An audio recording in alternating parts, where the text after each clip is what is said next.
Hey there, folks. Welcome to Spectrum Pulse. We talk about music, movies, art, and culture. And okay, so now it feels like I'm closer to being properly back on schedule, even as February looks like it's going to be an absolute maelstrom of new releases that we're going to have to take as they come. Might have a couple solo reviews in there. So I think this covers most of the stuff that needs to be addressed immediately, and will likely brook a lot of controversy. Comments are down there, have fun. So let's get on the pulse. So yeah, before we go further, if you'd like to like and subscribe, I would be extremely grateful. Still trying to build and grow the channel here, but we got 6 projects on the docket. Let's go back and talk about from Silverbacks archive material.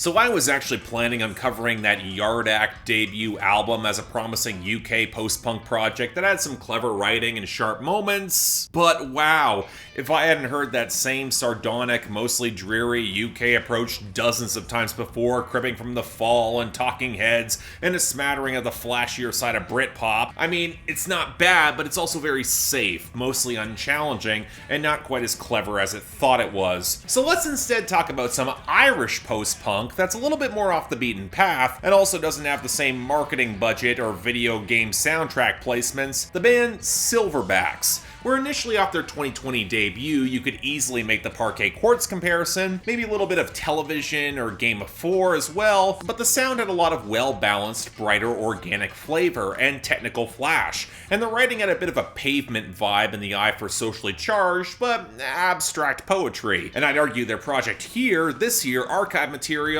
it's even better. Letting bassist Emma Hanlon punch up the backing vocals and even take lead opposite the frontman Daniel O'Kelly is such a small choice, but I'd argue it gives the album such a distinctive flavor, especially when you notice just how bright and jagged the guitar work is off those rich thrumming bass lines. Indeed, what might catch some off guard is just how upbeat this album might feel in comparison with a lot of the post-punk and indie rock influences, as despite some content that's also as observational and wryly sardonic as ever. And given that a fair few songs here have been inspired by the pandemic and the late capitalist dystopia that we're all now tumbling into, I mean, that optimism is a bit revolutionary in and of itself. But I'd argue that it's also Silverback's greatest weapon. The humor's dark and targeted, even prodding at the left occasionally on missing its target like on Rolodex City. The existential emptiness in the workaday life and the petty acquisitions and accomplishments, including any career success for them themselves, it's in plain view, especially as you might wind up trodden underfoot because hell, it's capitalism. But there is this deeply felt empathy for the characters and every fleeting experience sketched out and those who are surviving in their songs, even with their paltry accomplishments, especially when the album opts for a pure ambient piece midway through where any deflection drops away and they all just yearn, or embracing a moment of pure romance in the closing track,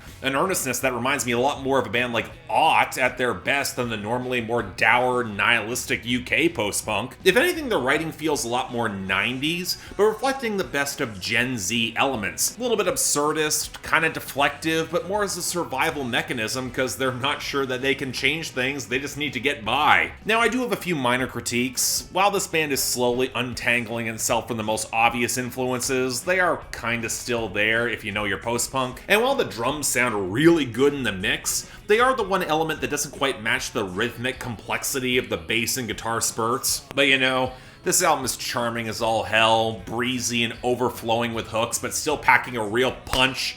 Excellent album, thrilled to find the band, can't wait to hear more. Next up from Billy Talent, Crisis of Faith.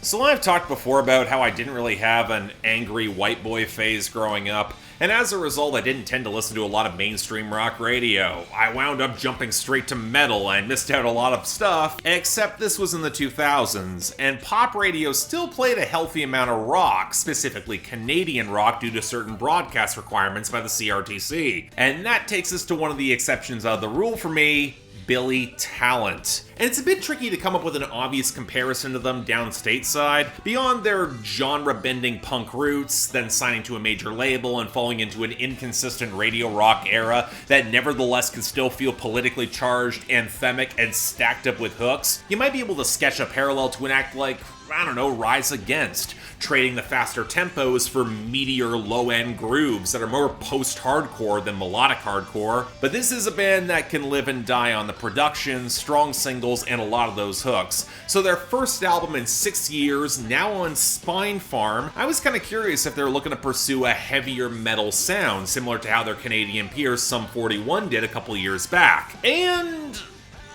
you know, there is a part of me that wants to be kind to this because you can clearly tell that the band has gotten older and a little slower, and they were looking forward to experimenting and doing more with their sound with fewer obligations to chase the hit on the radio. So yeah, the opening track tries to go for full prog. It's over 6 minutes long. It features this big sax solo. And then they did a Gord Downie tribute song with the Wolf that was also really good. And the playful funk of hanging out with all the wrong people. It was kind of fun, even if the synth line was absolutely excruciating. And I still think the mix is pretty well balanced, and if you read through the lyrics, the band still has their heart in the right place, speaking on gun violence and social protest, trying to be anthemic, inspire hope and change. But man, the execution, it's just not all that impressive. A big part of this is the production from the guitarist Ian Dessa. Not a bad producer, but he's never given Billy Talent the explosive edge or teeth they've really needed in their later years, which for a song like Judge that's trying to go for hardcore punk, it feels way too clean and underpowered. But that's also kind of true with the whole album. The writing feels overly broad, the compositions lack a certain amount of urgency to really hit. There's a Rivers Cuomo collaboration that sounds like a lesser Weezer song, and no, that's not a compliment. If anything, it just kind of feels like a radio rock act hitting their middle age and feeling more safe than I would like as a result, especially with the hooks just not feeling as sharp as they used to be, and I don't know why they stayed being safe. They could do more at this point. I mean, it's not exactly a bad album,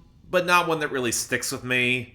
And that was disappointing. Next up from Years and Years, Night Call. You made me believe every lie was a beautiful sound.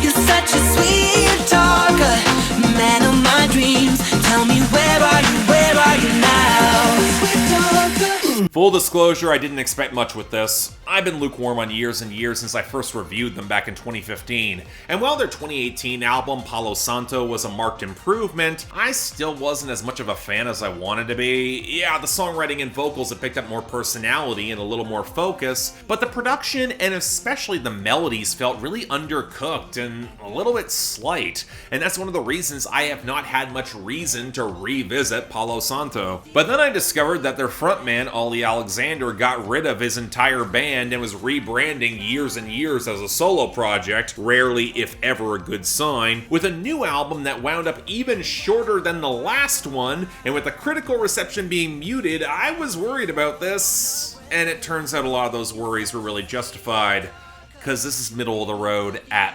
best. A big problem isn't just that it feels melodically undercooked and over-reliant on the vocal line for its tune and the NSYNC-esque vocal harmonies, but the production sounds noticeably lacking in swell and scope with all the farty synths, flatly programmed drum machines, and wonky vocal effects that probably would have sound dated to the mainstream when Communion dropped back in 2015. I made a comparison with Justin Timberlake back when I reviewed Palo Santo, but this sounds like the flimsy rejects from the second 2020 experience. Yeah, the grooves might be kinda there, but they sound cheaper and lacking the texture or flair to really lean into it. And Ollie Alexander's vamping feels like a pale facsimile of the artists that are already doing this and doing it better. Even if I might like his falsetto, you could easily argue that the synthpop cuts are just trying to emulate what The Weeknd already does, and again, does better. And when you consider just how much Years and Years' last album was leaning into a lot of the transgressive, dark horniness. Lyrically, Night Call is nowhere near as explicit or interesting in the love songs or the late night connections. Hell, the song that might be the most emblematic of this project is Sweet Talker, which got the Galantis treatment with the jumpy piano and the strings line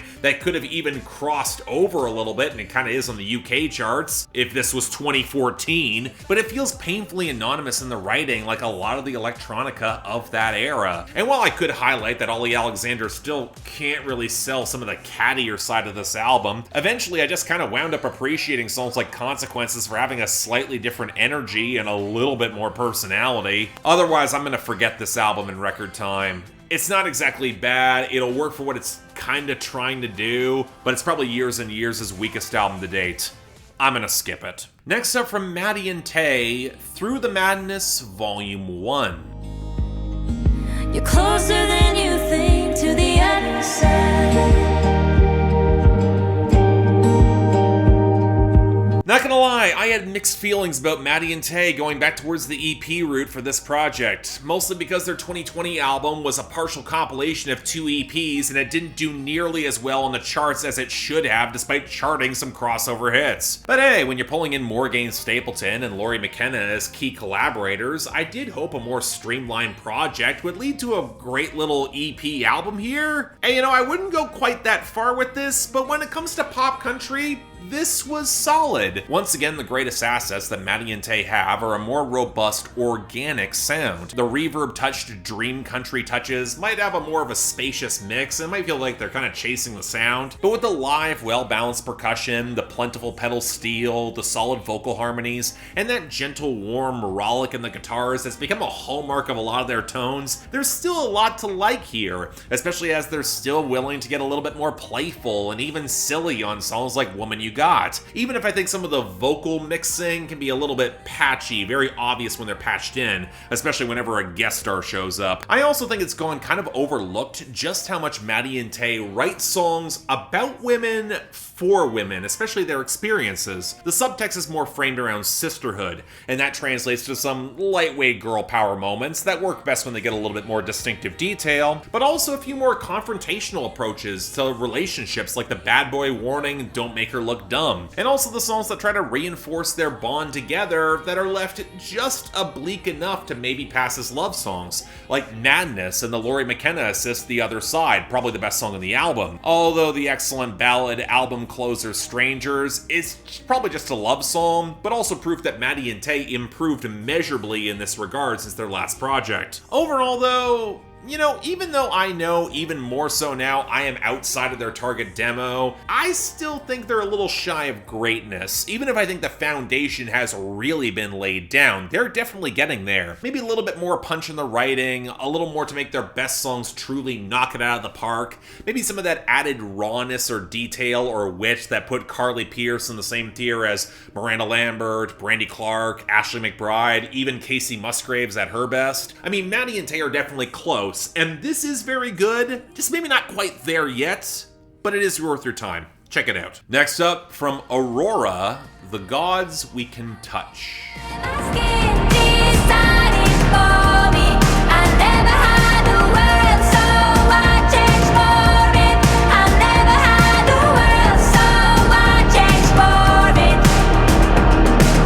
I'm not gonna mince words, I had a consistent sinking feeling gearing up to cover this album, because it's one of those cases that while I've been mostly complimentary to AURORA and her ambitions in theme and production, I have never been fully impressed by a full album in the larger context of indie pop, certainly not to match the fan base who seems to have found a way more texture and depth of which I've just never been convinced, especially with so many obvious comparison points who might do the sound better. And while part of it is AURORA hitting that sweet spot of accessible crossover, where many in her audience might not have heard of her scattered well of influences, well, I'm gonna say it, if you're gonna set such a high standard when it comes to the transcendent experience of her music, you might be setting up some unfair expectations for her. So going into this, well, I could go off about my many consistent frustrations with Aurora being nowhere near as interesting on record as her marketing or stage performance is, but at least on that last double album, there was a cinematic scope or occasional splash of organic swell that might convince you that she was exploring some fey, ethereal world, and that's not really the case this time, even if the lyrics make some half-formed mythological references. A big part of this, and a big problem, is the production. Why is Aurora's voice, her most expressive and unique element, actively peaking in the mix? And especially the drum machine sounding significantly thinner, cheaper, and reminiscent of a lot of mainstream progressions? Like,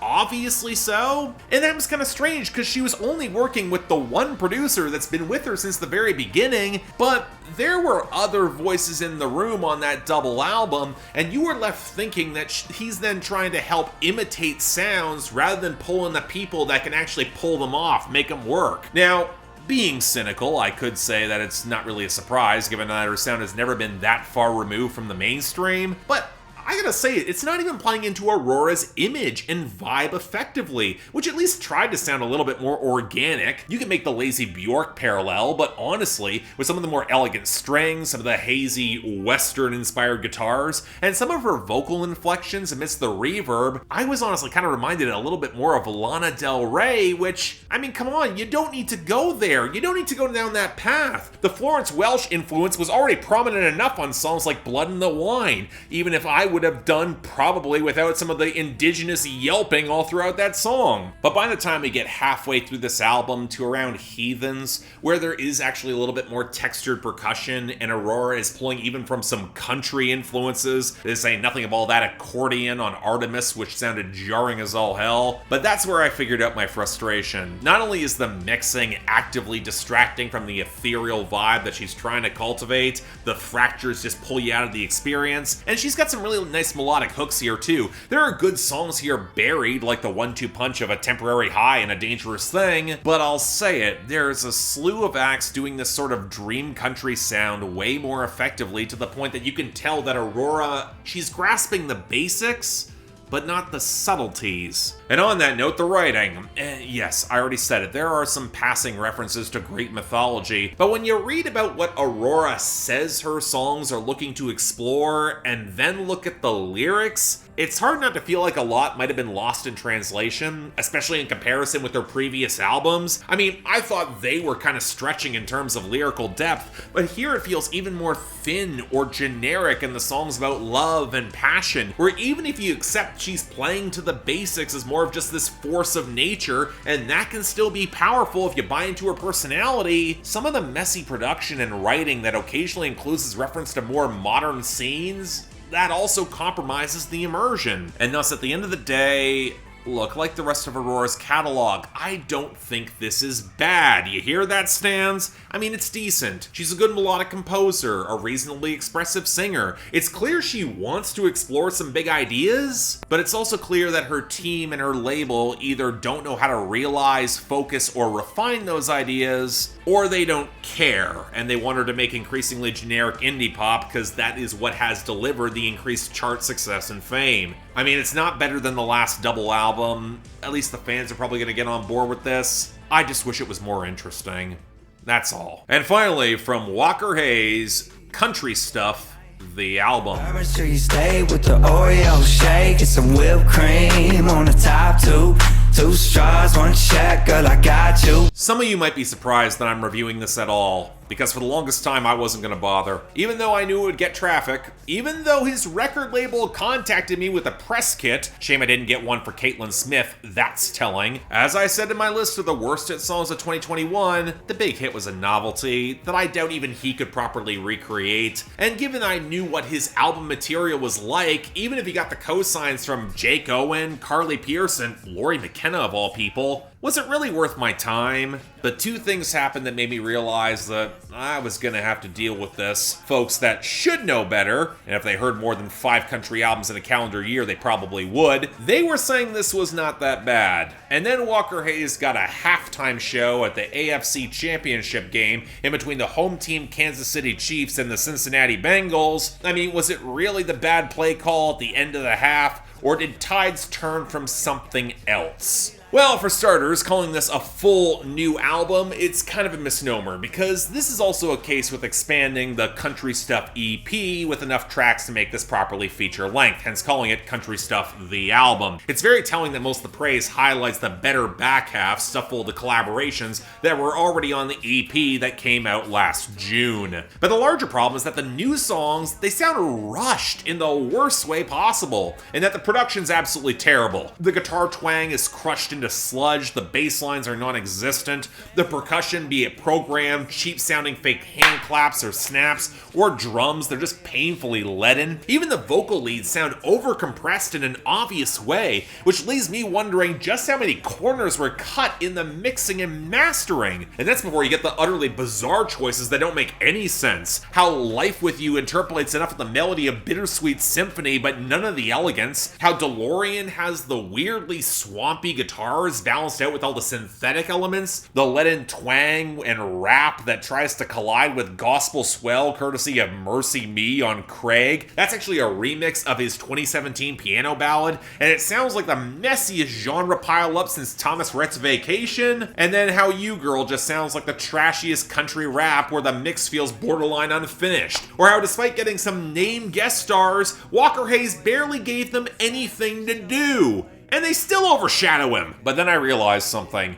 While you might be able to make a Sam Hunt parallel stylistically to this thing, while Southside felt kind of misshapen and ugly because of the noxious attitudes at its core and the themes, Country Stuff the Album, it was obviously thrown together because they want to capitalize on the moment, but haven't quite figured out what to do with Walker Hayes. I mean, to put it bluntly, he's an extremely limited to outright bad singer with a weak voice, painfully awkward flow, and not much in the way of presence, charisma, or distinctive personality. One reason why the title track falls so flat trying to go for some sort of bluesy stomp. You need a little bit more in your voice to sell it. So you either need great writing, production, or some sort of system behind him, and that might be why Fancy Like might have been the best and worst thing to happen to Walker Hayes, because it's a novelty that you can tell that he, his producers, and his label don't have the slightest clue of how to replicate. So the album winds up turning into this flailing mess and trying to find a sound or a personality, and the closest it gets is an aw shucks cornball who's leaning really hard as hell on basic relatability to get around some of the bafflingly awful puns and brand name references in his writing. Basically the lowest possible rent Brad Paisley. But at its best,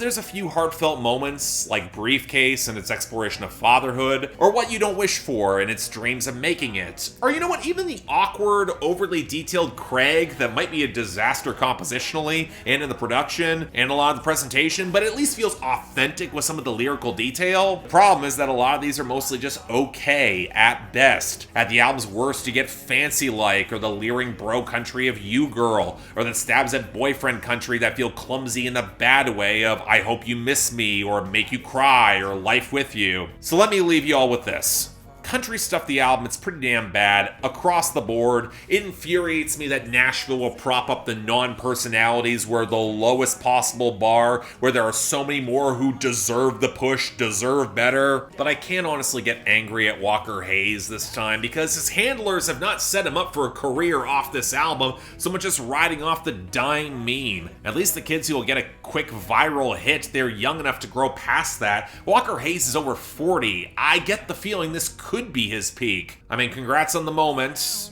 congrats on the big performances, the big stages, but off this, not sure you're gonna get another. Just saying. So yeah, thanks a lot for watching. If you'd like to like and subscribe, I'd be extremely grateful. Again, kind of had some controversial stuff by the very end, or at least I don't hope it's that controversial, but hey, comments down there, have fun, I'd love to see the debate. Beyond that, anything else I might be able to do to improve my presentation, I'm all ears. And if you guys want to get involved in helping potentially support the channel, or hell, just getting into my Discord to argue with me or influence my schedule, link to my Patreon right over there. Don't feel obligated to, it happens, it's tough times out there, but if you want to, options available. Until then though, I'm Mark, you're watching On the Pulse on Spectrum Pulse, and I'll see you next time.